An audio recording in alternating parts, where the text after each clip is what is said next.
Selamat pagi semuanya. Kebetulan saya merekam video ini di pagi hari ini, yaitu pagi Senin, tanggal 29 bulan 3 tahun 2021. Jadi, selamat datang di mata kuliah fisika khusus untuk bidang sistem komputer.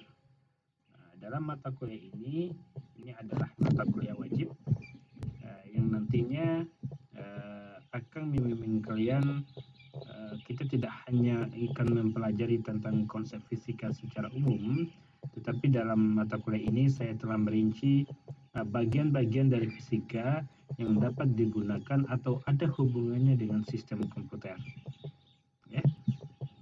Selamat datang di Universitas Dinamika Bangsa, Fakultas Ilmu Komputer dan Program Studi Sistem Komputer.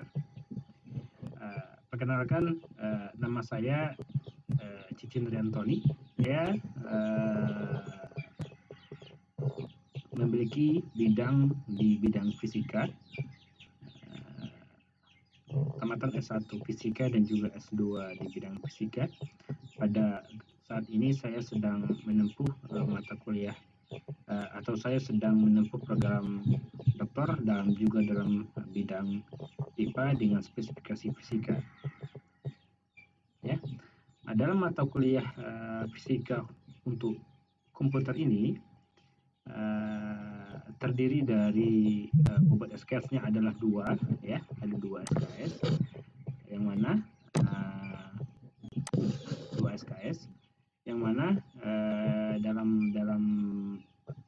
mata kuliah ini nantinya ada beberapa capaian yang ingin kita capai.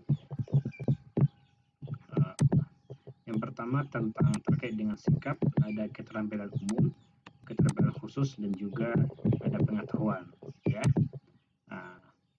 untuk sikap ini menyesuaikan dengan capaian prodi yang dibebankan pada mata kuliah ini, yang juga disesuaikan dengan aturan dari kementerian bahwa nantinya setelah mata kuliah ini dipelajari ada nilai spiritualnya, yaitu ada bertakwa kepada Tuhan, yang menunjukkan sikap religius, ada sikap sosialnya, ada sikap mandirinya, apalagi kita di sini belajar secara daring, artinya presentasi belajar secara mandirinya itu lebih besar, yang mana dosen di sini hanya sebagai fasilitator.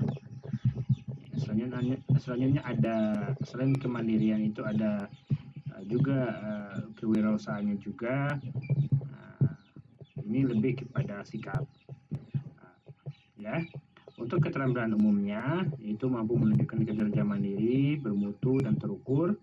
Selanjutnya mampu mengambil keputusan secara cepat dalam konteks penyelesaian masalah di bidang keahliannya, dan juga mampu bertanggung jawab atas pencapaian hasil kelompok dan melakukan supervisi dan evaluasi terhadap penyelesaian pekerjaan.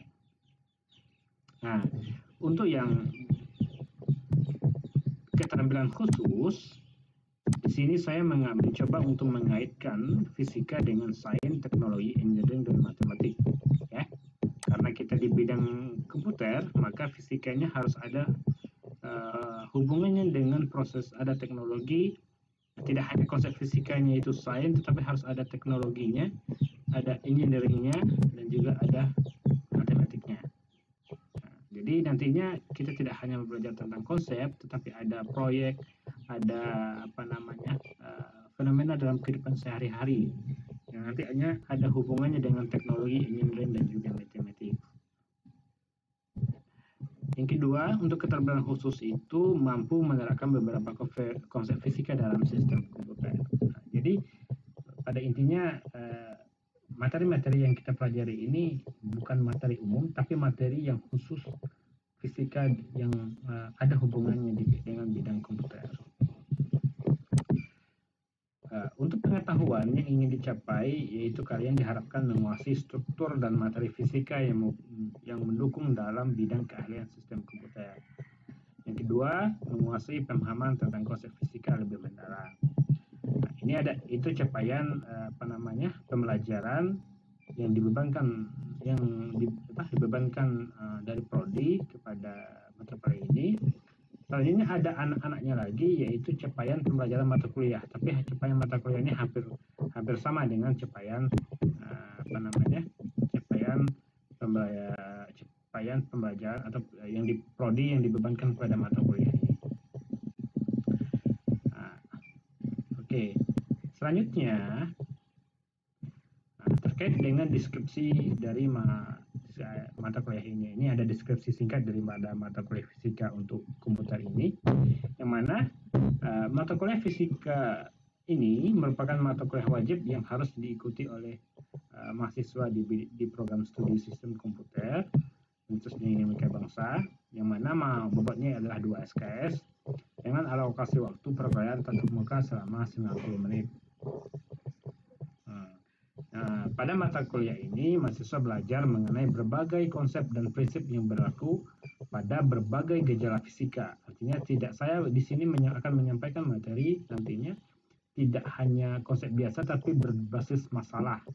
Jadi saya menggunakan sistem problem-based learning, pembelajaran berbasis masalah. Artinya saya mengangkat sesuatu dari masalah nyata yang ada dalam kehidupan sehari-hari. Bahan kerjanya apa saja? Nah, ini nanti secara rinci, ini masih umum.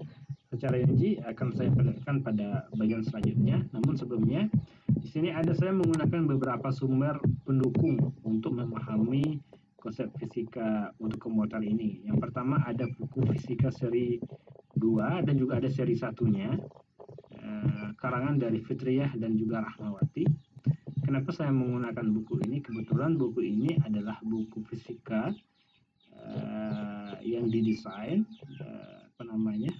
khusus yang didesain materinya di bidang kelistrikan. Ini bisa digunakan untuk bidang komputer. Kebetulan juga buku ini saya salah satu validator daripada buku ini. Jadi struktur isinya saya tahu. Selanjutnya ada buku Giancoli, karangan Giancoli. Itu judul bukunya adalah Physics Principle with Application 7 Edition. Ini edisi 7. Saya punya edisi 7, tapi yang mungkin ketemu buku karangan Giancoli ini yang edisi lain, silakan dipakai, hampir sama, paling-paling ada revisi sedikit. Ada lagi buku karangan, ini bukan buku yang Fodorowsky ini adalah simulasi virtual, yaitu virtual laboratory yang bisa digunakan sebagai bahan untuk kita praktek secara virtual. Soalnya yang keempat ini sama dengan buku yang nomor 1 ini, tapi ini seri 2, yang ini seri 1-nya. Selanjutnya ada buku Survey Jewett. Ini yang paling banyak saya gunakan, buku nomor 1, yang 4, dan buku Survey Jewett. Ada buku Tripler dan buku karangan Young. Ini adalah sumber utama. Sedangkan sumber pendukung, mungkin ada beberapa sumber pendukung yang nantinya khususnya yang ada hubungannya dengan animasi dan juga STEM, sains, teknologi, engineering, dan matematik. Ada animasi tentang potensial dan lain-lainnya. Ini adalah sumber pendukung yang saya gunakan. RPS ini bisa kalian akses di Edmodo nantinya untuk melihat, mungkin ada yang ingin baca lagi tentang terkait dengan rencana perkuliahan semester ini. Yang ingin mencari buku bisa dilihat di aplikasi Edmodo. Saya share mungkin nanti di beranda atau di folder tersendiri. Apa saja yang akan kita pelajari selama 16 pertemuan pada mata kuliah fisika untuk komputer ini? Pada pertemuan pertama hari ini saya khusus untuk membahas tentang pembukaan, yaitu terkait dengan penyampaian dari rencana pembelajaran semester ini, kontrak perkuliahannya seperti apa, dan juga mungkin seharusnya saya apabila pembelajaran tatap muka langsung, saya berencana untuk membuat pembagian kelompok.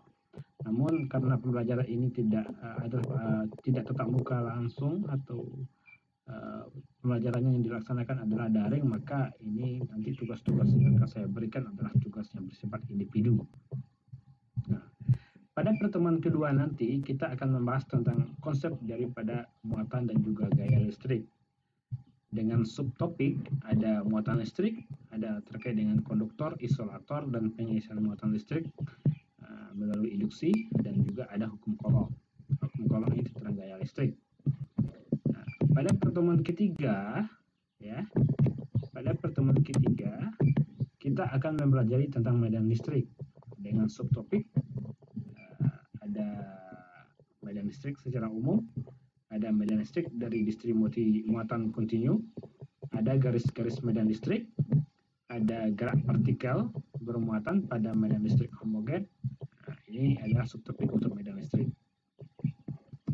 Pada pertemuan keempat, kita akan mempelajari tentang hukum Gauss, dan potensial listrik.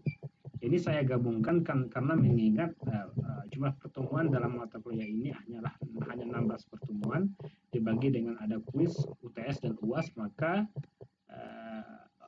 oleh sebab itu ini saya ada materi-materi yang harus saya gabungkan, jadi kerja ekstra dalam mengajar mata kuliah fisika untuk komputer ini. Itu ada hukum Gauss dan potensial listrik. Nah, itu ada flux, hukum Gauss itu sendiri, penerapan hukum Gauss itu seperti apa, dan juga ada konduktor dalam kesetimbangan. Ya. Selanjutnya, ini kalau yang untuk potensial listriknya, kita akan mempelajari tentang ada beda potensial dan potensial listrik, ada beda potensial dalam medan listrik homogen, ada potensial listrik dan energi potensial yang disebabkan oleh muatan titik, dan sampai pada yang F, potensial listrik akibat konduktor bermuatan. Nah, ya. Selanjutnya,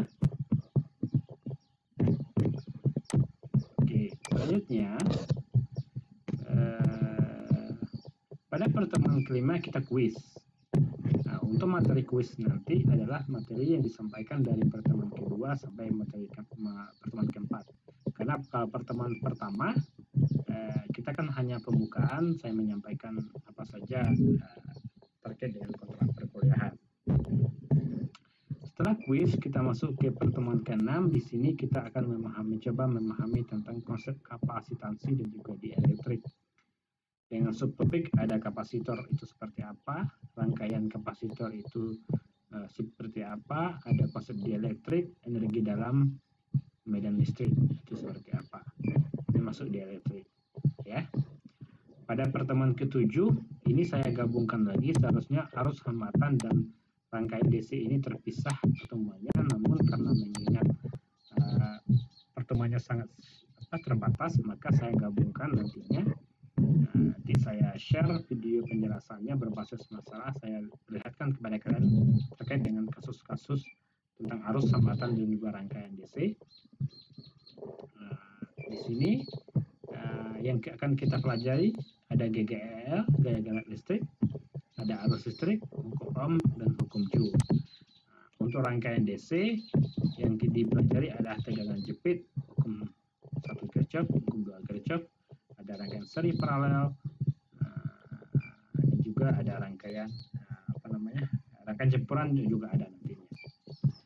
Setelah pertemuan ke-7 kita masuk ke pertemuan ke-8, kita UTS. UTS itu nantinya materi yang akan dibahas dalam UTS adalah materi pada pertemuan ke-6 dan pertemuan ke-7. Ya, dua materi, tapi dua pertemuan saja, tapi dua pertemuan itu materi yang paling banyak karena banyak yang digabungkan materinya. Pada materi pertemuan ke-9 kita belajar masuk ke magnet lagi. Tadi listrik, habis itu magnet. Listrik magnet berhubungan dengan komputer, makanya dalam mata kuliah ini khusus membahas tentang listrik magnet. Ya. Ada medan magnet yang akan kita pelajari pada pertemuan 9. Pada pertemuan 10 kita akan masuk ke sumber medan magnet itu seperti apa. Ada hukum Biot-Savart, ada medan magnet di antara dua konduktor sejajar, ada hukum Ampere. Nah, itu yang akan kita pelajari. Pada pertemuan ke-11 kita masuk ke hukum Faraday, dan pada pertemuan ke-12 kita masuk pada induktasi. Nah, pertemuan 13 kita kuis lagi, yang mana materi kuis itu adalah materi dari setelah UTS sampai pada pertemuan ke-12. Ya, pertemuan ke-12. Untuk soal-soal yang akan diberikan pada saat UTS, kuis ataupun UAS, nantinya akan saya pertimbangkan lagi apakah soalnya adalah soal esai atau soal pilihan ganda. Kita berharap nanti soalnya adalah soal pilihan ganda. Nah, pada pertemuan ke-14 saya masuk pada konsep rangkaian listrik AC, listrik bolak-balik. Tadi ada kita belajar DC, ini AC. Nah, pada pertemuan ke-15 masuk ke gelombang elektromagnetik. Nah, ini pertemuan 16. Yang pertemuan 14 dan pertemuan 15 kita ujiankan lagi pada ujian akhir semester. Ujian akhir semester. Jadi itulah materi-materi yang akan kita pelajari selama 16 pertemuan pada mata kuliah fisika untuk bidang komputer. Nah, jadi saya pilih, setelah saya analisis materi-materi fisika itu banyak sekali, ada gaya, ada vektor, ada momentum inful, ada hukum Newton, ada banyak sekali. Namun saya lebih spesifik yang ada hubungannya dengan komputer adalah terkait dengan listrik dan magnet. Makanya di sini saya fokus pada materi listrik dan magnet. Nah, untuk penilaian dalam proses pembelajaran ini, jadi ada sesuai dengan ketentuan yang ditetapkan oleh UNAMA, Universitas Dinamika Bangsa, ada beberapa item yang akan dinilai. Termasuk di dalamnya adalah absensi. Bukan absensi nantinya itu berhubungan tentang apakah kalian bisa mengikuti ujian atau tidak. Apabila kalian alfa atau tidak hadir melebihi daripada 4 pertemuan, maka kalian tidak bisa mengikuti ujian. Ya, tidak bisa mengikuti ujian. Namun di sini yang paling ada 30% nilai itu saya lihat dari tugas. Tugas, mungkin keaktifan di dalam proses belajar mengajar nantinya. Ada yang bertanya di kolom komentar Edmodo, ada yang mengeluarkan pendapat, silakan di kolom komentar Edmodo. 20%-nya dari kuis, artinya kita melaksanakan ada 2 kuis, jadi 10%. UTS-nya 25%, UAS-nya 25%. Nah, ini untuk sistem penilaian semuanya 100%. Artinya bobot yang paling besar adalah dari tugas. Makanya setiap pengerjaan tugas silakan dikumpulkan, dikerjakan sebaik mungkin. Gitu. Jangan sampai ada tugasnya yang tinggal atau yang tidak dikumpulkan. Saya akan memantau terus kalian dalam proses pembelajaran ini. Bagi yang beberapa kali tidak hadir akan mendapatkan teguran nantinya. Bagi yang beberapa kali tidak mengumpulkan tugas akan mendapat teguran. Saya tidak ingin pada bagian akhir atau pertemuan akhir kalian sibuk menanyakan bagaimana dengan nilai saya, Pak, bagaimana dengan ini itu tugas saya tidak saya kumpulkan. Nah, kalian yang bermasalah, saya yang pusing. Saya tidak ingin seperti itu. Ya, saya ingin ikuti seluruh kegiatan rangkaian perkuliahan pada mata kuliah fisika untuk bidang komputer ini. Mungkin itu kontrak perkuliahan kita untuk mata kuliah ini. Baik itu capaian yang ingin dicapai, yang ingin diraih, susunan materi, pembelajaran nantinya. Saya tambahan satu lagi, pembelajaran nantinya itu menggunakan sistem asinkronus sesuai dengan ketentuan dari UNAMA, yang mana nanti ada video yang akan saya share, yang akan saya rekam sendiri terkait dengan materi, baik itu percobaan, karena fisika itu banyak percobaan langsung. percobaan yang saya lanjutkan dengan penjelasan materi, yang nantinya akan dilanjutkan dengan penyelesaian soal atau pengerjaan kasus. Ada apakah kasus itu saya berikan untuk kalian kerjakan secara individu. Nah, mungkin saja kasus yang saya berikan meminta kalian untuk membuat suatu alat, sesuatu hal yang berhubungan dengan konsep listrik, misalkan alat pendeteksi muatan. Apakah kita bisa mendeteksi sebuah muatan? Coba dibuat alat sederhananya seperti apa? Silakan lakukan. Nah, seperti itu hal yang sangat baik jika bisa kalian terapkan, karena di sini ada sains, teknologi, engineering, dan matematik yang ingin saya terapkan dalam proses pembelajaran. Ya, jika ada pertanyaan terkait dengan mata kuliah ini, silakan ajukan di kolom komentar @bodo, atau sebaiknya atau boleh japri langsung kepada saya, tapi sebaiknya melalui akun @bodo agar teman-teman kalian semuanya bisa tahu informasi-informasi yang kalian tanyakan. Ya, terima kasih untuk pertemuan hari ini. Kembali lagi nantinya kita akan bertemu lagi pada pertemuan selanjutnya pada minggu depan. Maaf jika ada banyak kesalahan atau hal-hal yang belum disampaikan. Jika ada yang ingin ditanyakan silakan di kolom komentar. Ya, terima kasih. Saya tutup dengan wabillahi taufiq wal hidayah. Wassalamualaikum.